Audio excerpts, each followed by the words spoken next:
Η νύχτα έχει πέσει στην πόλη της Καθήνας.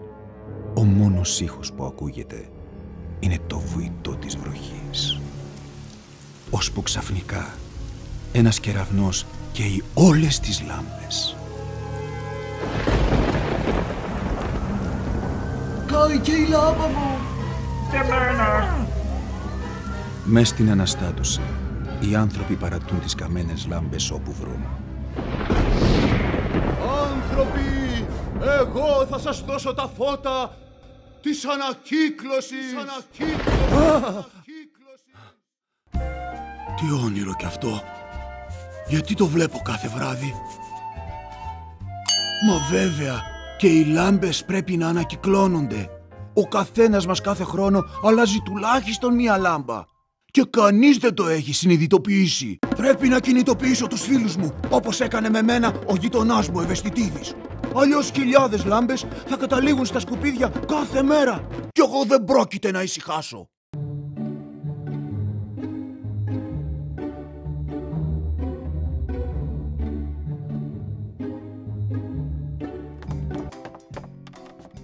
Πώς και από εδώ, κυρία Διαφόρογλου? Τι το ήθελε να ρωτήσει ο Περαβρέχης? Ο κύριος Αδιαφόρογλου άρχισε και δεν σταμάταγε. Ανακυκλώνονται και οι λάμπες. Ανακυκλώνονται και οι λάμπες. Μα καλά, που ζεις στα σύννεφα? Και βέβαια ανακυκλώνονται. Κοίτα, για ένα ψυγείο ή μια τηλεόραση θα το σκεφτόμουν. Αλλά να τρέχω για μια λάμπα δεν αλλάζει κάτι. Μία λάμπα εσύ, μία λάμπα εγώ, μία ο διπλανός. Αν όλοι οι Καθηναίοι ανακύκλωναν από μία λάμπα, θα είχαμε εκατομμύρια λάμπες για ανακύκλωση. Ξέρεις τι θα πει αυτό για τον πλανήτη και εμάς τους ίδιους? Εντάξει, βοήθησέ με να βγάλω την παλιά λάμπα, να βάλω την καινούρια και θα έρθω μαζί σου να ανακυκλώσουμε τις λάμπες μου που κάηκαν. Εδώ τις έχω, έτοιμες για ανακύκλωση. Αλλά δεν μου είπες, πού τις ανακυκλώνουμε? Στους ειδικούς κάδους για λάμπες της εταιρείας ανακύκλωσης συσκευών ΑΕ. Έφυγα!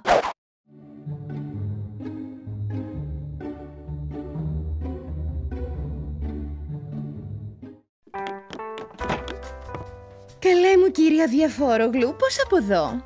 Καλή μου κυρία Δεμεμέλη. Ήρθα να σας πω για την ανακύκλωση του Πάλι θα μας αλλάξετε τα φώτα με τις ιδέες σας.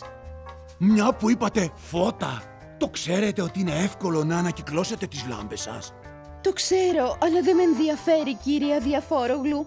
Γιατί αν αντί να πετάξω την καμένη λάμπα μου στα σκουπίδια, την ανακυκλώσω, ποιο το όφελος? Μήπως θα σώσω τον πλανήτη?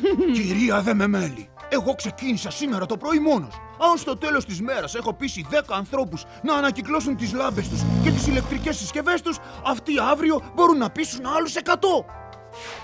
Καλά, πάρτε αυτήν εδώ που είναι και σπασμένη, να την ανακυκλώσετε εσείς. Μα καλά, δεν ξέρετε ότι οι σπασμένες λάμπες δεν ανακυκλώνονται? Καθόλου δεν σας μέλει? Αχ, κύριε Διαφόρογλου, δεν το ήξερα αυτό. Θα με συγχωρέσετε. Πάρτε αυτή που δεν είναι σπασμένη. Αυτή είναι πυράκτωσης! Μόνο οι λάμπες εξοικονόμησης ενέργειας ανακυκλώνονται. Επιτέλους, κυρία Δεμεμέλη, πού είναι η ευαισθησία σας? Βοηθήστε με, κυρία Διαφόρογλου. Θα σας βοηθήσω. Μαζί θα διαδώσουμε από στόμα σε στόμα το μήνυμα της ευαισθητοποίησης. Και θα δείτε ότι η ανακύκλωση λαμπτήρων είναι παιχνιδάκι.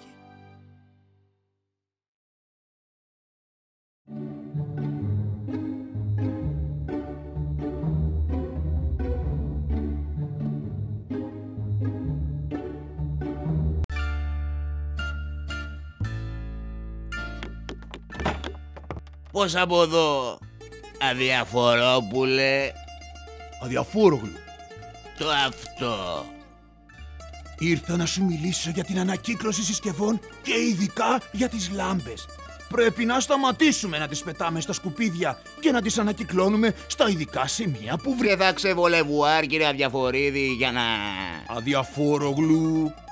Το αυτό. Για να πάμε να φύγουμε μια λάμπα. Θα κάνουμε χιλιόμετρα μαλάκι την ώρα που ο χρόνος είναι χρήμα για να αφήσουμε μια ταπεινή λαμπίτσα. Ομιλείτε σοβαρά, κύριε Αδιαφοράκο. Αδιαφόρογλου! Το αυτό. Το αυτό που σου λέω εγώ, αμαλάχη. Δεν χρειάζεται να βγάλεις και διαβατήριο για να ανακυκλώσεις μια λάμπα. Ίσα ίσα που είναι πολύ εύκολο. Σίγουρα ένα από τα σημεία ανακύκλωσης λαμπτήρων βρίσκεται κοντά σου όπου κι αν είσαι. Και δεν χρειάζεται να τρέχεις κάθε μέρα. Τις μαζεύεις και τις πας για ανακύκλωση όποτε πας για αγορές ή για να κάνεις τη βόλτα σου. Το αυτό και σωστό μου ακούγεται, κύριε Φιλονίκητε. Σπέβδω να ανακυκλώσω. Εγώ έκανα το χρέος μου για σήμερα. Εσύ θα ήθελες να ευαισθητοποιήσεις τους φίλους σου για την ανακύκλωση ηλεκτρικών συσκευών και λαμπτήρων? Ανακύκλωσε την ιστορία!